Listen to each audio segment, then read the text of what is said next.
سورہ انفال کی مدنی صورت ہے۔ اللہ تبارک و تعالیٰ نے اس میں ایمان والوں کی صفات اور ایمان والوں کو پاس اعمال کی ترغیب کا تذکرہ فرمایا۔ پھر اس سے اگلی جو صورت سورہ توبہ، اس میں اللہ نے منافقین، کفار اور مشرکین کے احوال بیان فرمائے۔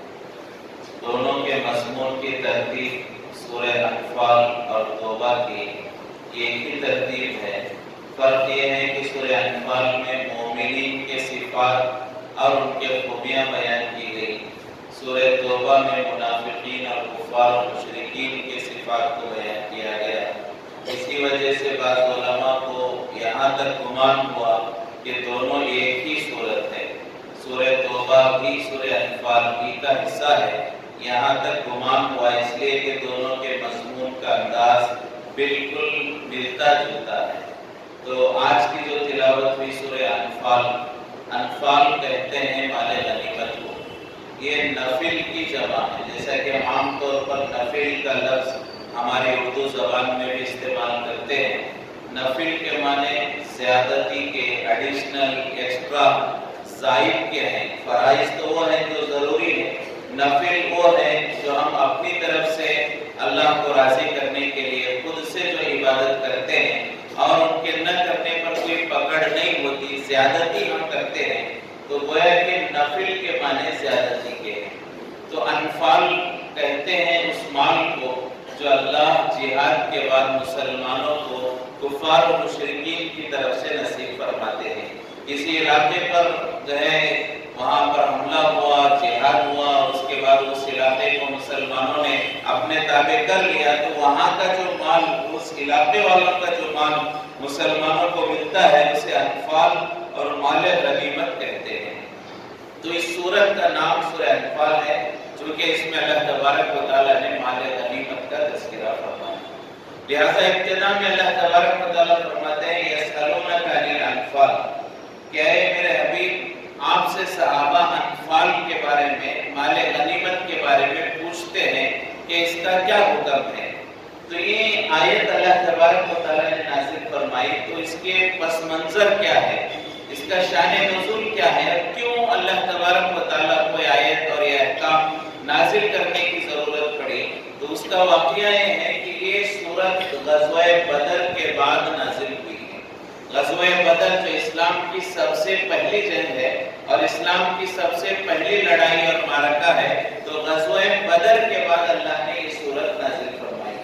اس کی ضرورت اس لیے پیش آئی کہ غزوہ بدر میں مسلمانوں کو مال غنیمت حاصل ہوا۔ کافروں کا بہت سارا مال، جانور اور کافروں کے مویشی اور دیگر جو ہے ہتھیار وغیرہ مسلمانوں کے قبضے میں آئے، مسلمانوں نے انہیں حاصل کیا۔ تو اب وہ مال کیسے تقسیم کیا جائے، چونکہ یہ اسلام کی پہلی لڑائی تھی اور پہلا موقع تھا جب مسلمانوں کو مال ملا ہے لڑائی کے ذریعے سے، تو اسے کیسے تقسیم کیا جائے یہ ابھی تک مسلمانوں کو معلوم نہیں تھا۔ صحابہ اکرام یہ مسئلہ نہیں جانتے تھے کہ جو مال ملا ہے وہ کیسے تقسیم کیا جائے گا۔ اب آپس میں مذاکرے ہونے لگے، صحابہ اکرام میں گفتگو ہونے لگی کہ یہ جو مال غزوہ بدر میں ملا ہے کیسے تقسیم کرے، کیا جس کو قتل کیا اس کا مال وہ رکھ لے گا، یا جس نے جتنی بہادری سے لڑا اتنا زیادہ اسے ملے گا، جس نے جتنا کم حصہ لیا ہے کیا اسے مال غنیمت میں کم ملے گا۔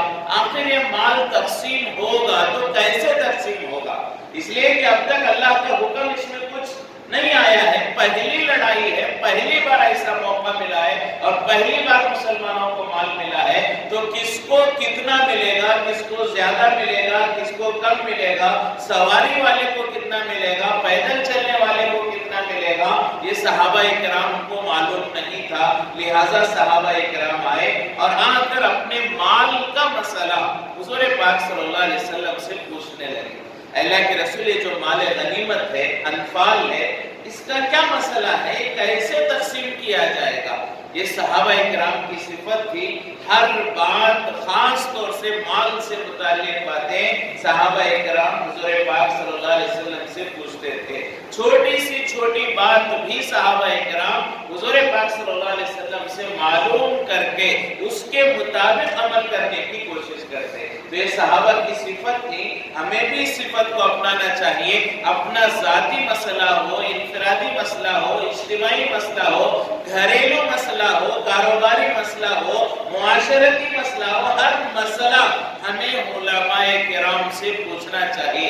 علماء سے معلوم کر کے مسائل کو جان کر شریعت کے مطابق ادا کرنے کی ضرورت ہے. ورنہ ایسا نہیں ہونا چاہیے کہ میرا دل ہی مفتی ہے، میں نے ہی فیصلہ کر دیا کہ ہاں یہ میرے لیے حلال ہے میں اسے کروں گا، یہ میرے لیے حرام ہے میں اسے چھوڑ دوں گا. ہمارے دل کی نہیں سنیں گے، بلکہ ہمارا ہر مسئلہ ہمیں چاہیے کہ شریعت کے مطابق علماء سے معلوم کر کے عمل کریں. یہ صحابہ کرام کی صفت تھی. ہر مسئلہ حضور سے پوچھا کرتے تھے. خاص طور سے مال کے مسائل تو ایک روپیہ مال کا صحابہ کرام وہ پوچھ کر استعمال کیا کرتے. وہ ایک مشہور واقعہ ہے، بارہا ہم نے سنا ہے کہ ایک صحابی استنجا کے لیے گئے تھے.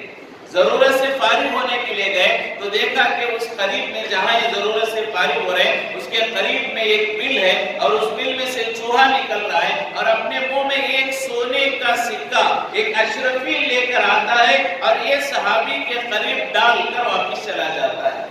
منہ میں سونے کا سکہ پکڑ کے آ رہا ہے. یہ صحابی جو ضرورت سے فارغ ہو رہا ہے ان کے قریب آ کر ڈالتا ہے، پھر واپس بل میں جاتا ہے، پھر آتا ہے اور ایک سکہ لے کے اپنے منہ میں پھر صحابی کے قریب ڈال کر جاتا ہے. اس طرح کئی اشرفیاں اس چوہے نے اپنے منہ میں پکڑ کر لا کر اس صحابی کے قریب ڈال دیا. تو جیسے ہی وہ ضرورت سے فارغ ہوئے وہ کچھ اشرفیاں تھی وہ لے کر فوراً بازار نہیں گئے ضرورت کا سامان خریدنے کے لیے، حالانکہ خود محتاج تھے، ضرورت مند تھے اور بہت سارے حالات سے دو چار ہو کر گزر رہے تھے. لیکن ان تمام حالات تندرستی اور مجبوری کے باوجود وہ صحابی ان اشرفیوں کو لے کر سیدھے حضور پاک صلی اللہ علیہ وسلم کی خدمت میں پہنچے اور آ کر حضور پاک صلی اللہ علیہ وسلم کو پورا واقعہ سنایا کہ ایسے میں ضرورت سے فارغ ہونے کے لیے گیا، ایک چوہے نے میرے سامنے لا کر اشرفیاں ڈالی ہیں، کیا کروں؟ کیا یہ میرے لیے حلال ہے؟ کیا میں اس مال کو استعمال کر سکتا ہوں؟ کیا اس مال کو مجھے اللہ کے راستے میں صدقہ کرنا پڑے گا؟ اللہ کے رسول اس کا مسئلہ مجھے بتلائیں. تو حضور پاک صلی اللہ علیہ وسلم نے فرمایا یہ تمہاری روزی ہے جو اللہ نے چوہے کے ذریعے تم تک پہنچائی ہے. حضور پاک صلی اللہ علیہ وسلم نے فرمایا یہ تمہاری روزی ہے جو اللہ نے اس جانور کے ذریعے اس مخلوق کے ذریعے تم تک پہنچائی ہے. تب انہوں نے وہ صحابی نے وہ مال استعمال فرمایا ہے. آج ہمارا حال ہے کہ کہیں سے کوئی مال آ جائے ہم اسے استعمال کر لیتے ہیں. یہ کیسے آ رہا ہے؟ یہ نفع کے اندر آ رہا ہے، یہ انٹرسٹ میں آ رہا ہے، یہ پریمیم کے نام سے آ رہا ہے، یہ کون سے نام سے آ رہا ہے اور اس کی شریعت میں کیا حیثیت ہے یہ ہمیں معلوم کرنے کی ضرورت ہے. جہاں سے بھی مال آیا ہم نے استعمال کر لیا، کبھی اس کی تحقیق نہیں ہوتی. ایسا نہیں ہونا چاہیے. ہر مال کی فکر ہونی چاہیے. یہ مال اللہ نے دیا ہے اور اللہ نے اس کے مسائل بھی بتلائے ہیں. تو صحابہ اکرام کی ایک خوبی تھی، ہر کام پوچھ کے کیا کرتے تھے. ہر چھوٹے سے چھوٹا کام حضور سے پوچھتے. کبھی کبھار ایسا ہوتا کہ حضور سمجھانے کے لیے حضور پاک صلی اللہ علیہ وسلم کوئی بات سمجھانے کے لیے سوال کرتے تو صحابہ جیسے حضور سوال کرتے فوراً متوجہ ہو جاتے اور اپنے کو معلوم بھی ہوتا، صحابہ اس مسئلے کو جانتے بھی ہوتے تو جواب نہیں دیتے بلکہ یہ کہتے اللہ و رسولہ عالم، اللہ اور اس کے رسول ہی زیادہ جانتے ہیں. تاکہ صحابہ یہ سوچتے تھے ہم بتا دیں اور حضور کو موقع نہ دیں تو حضور جو کہنا چاہتے ہیں اس سے ہم محروم ہو جائیں گے. لہذا صحابہ کو بعض دفعہ معلوم بھی ہوتا کہ جو سوال حضور کر رہے پھر بھی جواب نہیں دیتے. کیوں؟ حضور سے سننا چاہتے تھے کہ اللہ کے رسول کیا ہمیں رہبری فرماتے ہیں. بعض روایتوں میں آتا ہے کہ ایک مرتبہ حضور نے پوچھا آج کون سا دن ہے؟ آج کون سا دن ہے؟ یہ تو ہر آدمی جانتا ہے. اگر ہم سے پوچھا جائے آج کون سا دن ہے ہم میں سے ہر ایک آدمی کہے گا سنیچر کا دن ہے. ہر آدمی جانتا ہے. صحابہ سے حضور نے پوچھا کون سا دن ہے تو صحابہ نے کہا جواب میں اللہ اور اس کے رسول جانتے ہیں. ہمیں معلوم نہیں آج کون سا دن ہے، کیا اس کی حقیقت ہے، اور حضور کیا بتلانا چاہتے ہیں ہمیں معلوم نہیں، لہذا صحابہ نے کہا اللہ اور اس کے رسول ہی زیادہ جانتے ہیں۔ تو یہ صحابہ کرام کی صفت تھی، ہر بات معلوم کرتے تھے۔ تو صحابہ نے دیکھا مال ملا ہے تو آپس میں اپنے اندازے سے تقسیم نہیں کیا، بلکہ حضور کو پوچھا کہ اللہ کے رسول یہ غزوہ بدر میں جو اونٹ ہمیں ملے ہیں، جو تلواریں ہمیں ملی ہیں، جو خود ہمیں ملے ہیں، جو زرہ ہمیں ملی ہے، جو مال ملا ہے مال غنیمت، اسے کیسے تقسیم کریں؟ تو حضور پاک صلی اللہ علیہ وسلم کو بھی اس وقت تک وہ اللہ نے کوئی اس کے بارے میں وحی نازل نہیں فرمائی تھی، تو یہ صورت اللہ نے ابتدائی آیتیں نازل فرمائی، یسألونک عن الانفال، اے میرے حبیب آپ سے آپ کے ساتھی مال غنیمت کے بارے میں پوچھتے ہیں، قل الانفال للہ والرسول، آپ کہہ دیجئے کہ مال غنیمت وہ اللہ کے لیے اور اللہ کے رسول کے لیے۔ وہ کس کے لیے؟ اللہ کے لیے اور اللہ کے رسول پاک صلی اللہ علیہ وسلم کے لیے۔ یہ اصل حق تو اللہ کا ہے، پھر اس کے بعد اللہ کے جانب سے اللہ کے رسول پاک صلی اللہ علیہ وسلم جس کو جتنا تقسیم کرنا ہے کریں گے، لیکن ابتداءً یہ اللہ کا مال ہے۔ اس کے مالک کون ہے؟ اللہ۔ اس میں جو فرمایا للہ، تو علماء فرماتے اس میں جو لام ہے وہ لام تملیک ہے، یعنی ملکیت کا لام ہے۔ تو مال غنیمت اصل میں کس کا ہوتا ہے؟ اللہ کا ہوتا ہے۔ پھر اللہ نے اسے اپنے بندوں پر تقسیم کرنے کا جو ہے طریقہ بتلایا، خاص طور سے اس امت کو، ورنہ پچھلی قوموں کو مال غنیمت استعمال کرنے کی اجازت نہیں دی گئی تھی۔ حضور پاک صلی اللہ علیہ وسلم کے جو بعض خصوصیات ہیں، ان میں سے ایک خصوصیت ہے کہ حضور پاک صلی اللہ علیہ وسلم ارشاد فرماتے ہیں احلت لی الغنائم، میرے لیے مال غنیمت حلال کیا گیا ہے، ورنہ پچھلے نبیوں کے لیے، پچھلے نبیوں کی قوموں کے لیے مال غنیمت کا استعمال کرنا حلال نہیں تھا، بلکہ اسے اللہ کے راستے میں دینا پڑتا تھا، استعمال کرنے کی اجازت نہیں تھی۔ یہ حضور پاک صلی اللہ علیہ وسلم کی خصوصیات میں سے ہے، جیسا کہ حضور پاک صلی اللہ علیہ وسلم کی ایک اور خصوصیت یہ ہے کہ حضور کے لیے پوری زمین کو مسجد بنا دیا گیا۔ پچھلی قوموں میں ایسا نہیں تھا، بلکہ مسجد جو ہوتی وہ مستقل ایک متعین جگہ ہوتی، آدمی وہیں جا کر عبادت کرنا چاہیے تھا، دوسری جگہ پر جہاں چاہے وہاں زمین پر عبادت کرنے کی پچھلے قوموں میں اجازت نہیں تھی۔ حضور پاک صلی اللہ علیہ وسلم کی امت کو اللہ نے اجازت دی، پوری زمین کو اللہ نے پاک بنا دیا اور پوری زمین کو عبادت کے لیے قبول کیا، جہاں چاہے جہاں وقت ہو جائے وہاں ہم نماز ادا کر سکتے ہیں، ٹرین میں ہے ٹرین میں ادا کر سکتے ہیں، جنگل میں ہے جنگل میں نماز ادا کر سکتے ہیں، مسجد کے باہر کسی جگہ ہے میدان میں وہاں ادا کر سکتے ہیں، گھر میں ہے گھر میں ادا کر سکتے ہیں۔ نماز کے لیے پوری زمین کو اللہ نے اس امت کے لیے قبول فرمایا، ورنہ پچھلی قوموں میں یہ اجازت نہیں تھی۔ اسی طرح حضور پاک صلی اللہ علیہ وسلم کی ایک جو ہے خوبی اور آپ کی ایک صفت یہ ہے، نصرت بالرعب مسیرۃ الشہر، حضور فرماتے ہیں کہ مجھے اتنا روک دیا گیا کہ میرے پہنچنے سے 1 مہینے کا فاصلہ ہوتا ہے، مجھ تک پہنچنے میں 1 مہینے کا فاصلہ ہوتا ہے، وہیں سے اللہ لوگوں کے دلوں میں میرا روب اور دبدبا پیدا کر دیتے ہیں۔ اللہ کے دشمنوں کے دل میں حضور کا ڈر، روب اور دبدبا 1 مہینے کے مسافت سے ہی شروع ہو جاتا۔ یہ حضور پاک صلی اللہ علیہ وسلم کی خوبی تھی۔ تو بہت ساری حضور کی خوبیاں ہیں، اس میں سے ایک خوبی یہ فرماتے ہیں کہ میرے لیے مال غنیمت حلال کیا گیا، میری امت کے لیے مال غنیمت اللہ نے حلال فرمایا ہے۔ تو اللہ تبارک و تعالیٰ نے ان ابتدائی آیتوں میں مال غنیمت کا تذکرہ فرمایا اور فرمایا فاتقوا اللہ، مال غنیمت کے بارے میں اللہ سے ڈرو، یہ سمجھو کہ یہ اللہ کا مال ہے، اللہ ہمیں جتنا دے وہ اللہ کا کرم ہے، یہ ہمارا مال نہیں ہے، یہ اللہ کا مال ہے۔ یہ اصل اللہ نے ہمیں سمجھایا ہے۔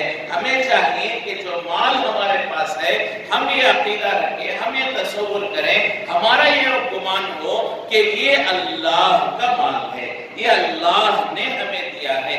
یہ تصور ایک ایمان والے کا تصور ہے، اور یہ سوچ ایک ایمان والے کی سوچ ہے۔ اور اگر کوئی یہ سوچتا ہے کہ یہ مال میں نے اپنے عقل سے کمایا ہے، یہ مال میں نے اپنی چالاکی سے کمایا ہے اور اپنی اسکل اور ہنر سے کمایا ہے، تو یہ وہی سوچ ہے جو قارون کی سوچ تھی۔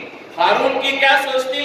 انما اوتیت علی علم من عندی، کہ قارون نے کہا جب موسیٰ علیہ السلام نے کہا کہ تم اپنے مال کی زکوٰۃ ادا کرو، تو قارون نے کہا میں کیوں زکوٰۃ ادا کروں؟ یہ مال اللہ نے نہیں دیا، یہ مال میں نے اپنی عقل سے کمایا ہے، یہ مال میں نے اپنی ہنر سے کمایا ہے، چالاکی سے میں نے کمایا ہے، میں کیوں اللہ کو زکوٰۃ دوں؟ یہ میں نہیں دوں گا۔ تو یہ جو سوچ ہے کہ مال میں نے کمایا، یہ مسلمان کی، مومن کی سوچ نہیں، یہ قارون کی سوچ ہے۔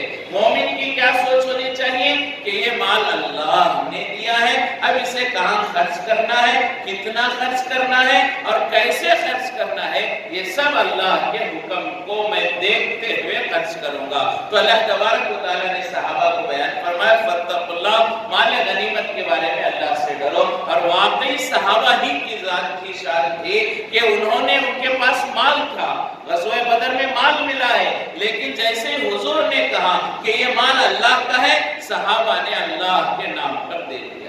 صحابہ نے یہ نہیں کہا کہ ہمیں مال چاہیے اور ہم نے اپنی جان جوخم میں ڈالی ہے، تو صحابہ نے یہ نہیں کہا، بلکہ صحابہ اللہ کے فیصلے پر راضی ہو گئے، اللہ کے فیصلے پر راضی ہو کر کہا یہ مال اللہ کا ہے تو اللہ ہی اس کا فیصلہ فرمائے، ہمیں اس میں بغیر اللہ کے حکم کے کوئی ایک ذرہ، ایک دینار، ایک درہم کی بھی ہمیں ضرورت نہیں ہے۔ تو علماء فرماتے ہیں غزوہ بدر اور اس کے بعد صحابہ کے دو امتحان ہوئے اور صحابہ دونوں میں کامیاب ہوئے۔ پہلا امتحان جانی امتحان تھا، بدنی امتحان تھا، اس لیے کہ غزوہ بدر کا پس منظر ہم سب جانتے ہیں کہ صحابہ کرام اور حضور پاک صلی اللہ علیہ وسلم لڑائی کے ارادے سے، جنگ کے ارادے سے نہیں گئے تھے، بلکہ قافلہ جو ابو سفیان کی سرپرستی میں مکے کا قافلہ ملک شام کو جا کر کاروبار کر کے بڑا نفع حاصل کر کے آ رہا تھا، اور مکے والے وہ پورا منافع مسلمانوں کے خلاف استعمال کرنے والے تھے۔ حضور کو اس بات کی اطلاع ملی تو حضور نے سوچا اور حضور نے مشورہ کیا یہ پورا مال اگر مکے والوں کو ملے گا مسلمانوں کو تکلیف پہنچائیں گے، لہٰذا راستے میں اس مال کو لے لیا جائے تاکہ مسلمانوں کو تکلیف سے بچایا جائے۔ تو حضور پاک صلی اللہ علیہ وسلم اور صحابہ وہ جو نکلے تھے مدینہ منورہ سے لڑائی کے ارادے سے نہیں نکلے تھے، بلکہ اس قافلے کو پکڑنا اور اس کے مال کو حاصل کرنے کے ارادے سے نکلے تھے، لڑائی کا کوئی ارادہ نہیں تھا۔ لیکن حالات بدل گئے، ابو سفیان کو اطلاع ملی کہ حضور پاک صلی اللہ علیہ وسلم ہمارا پیچھا کر رہے، اس لیے کہ ابو سفیان بڑا چالاک تھے، وہ اسلام سے پہلے اللہ نے بڑی خوبیاں دی تھی، اسلام کے بعد بھی اللہ نے بڑی خوبیاں دی، سردار تھے مکے کے۔ تو ابو سفیان کو جیسے خطرہ محسوس ہوا کہ میرے قافلے کا پیچھا کیا جا رہا ہے، انہوں نے تحقیق کی اور ایسی تحقیق کی شاید کوئی اور نہیں کر سکتا،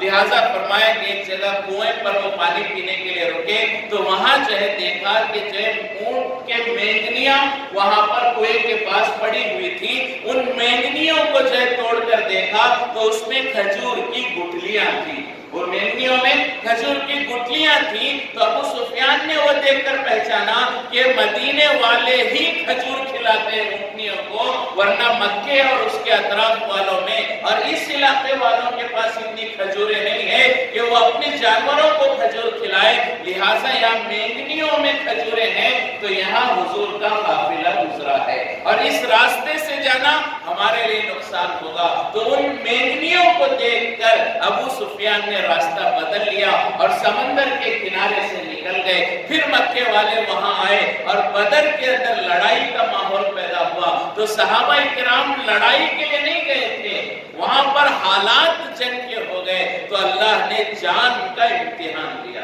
اس لیے کہ 313,000 کے مقابلے میں یقیناً اپنے آپ کو موت کے حوالے کرنا ہے۔ ایسے حالات میں صحابہ تیار ہو گئے، حضور نے مشورہ کیا آپ کیا کہتے ہیں؟ تو صحابہ میں سے مہاجرین نے کہا اللہ کے رسول آپ جیسا فیصلہ کریں ہم تیار ہیں، ہم لڑائی کے لیے تیار ہیں۔ تو حضور نے دوبارہ پوچھا، تیسری بار پوچھا، مہاجرین کہنے لگے اللہ کے رسول ہم تیار ہیں۔ تو صحابہ میں سے جو مدینے کے صحابہ تھے، انصار تھے، غالباً اس میں سعد بن ابی وقاص رضی اللہ تعالیٰ عنہ تھے، وہ پہچان گئے کہ حضور بار بار پوچھ رہے ہیں تو حضور مدینے والوں سے سننا چاہتے ہیں۔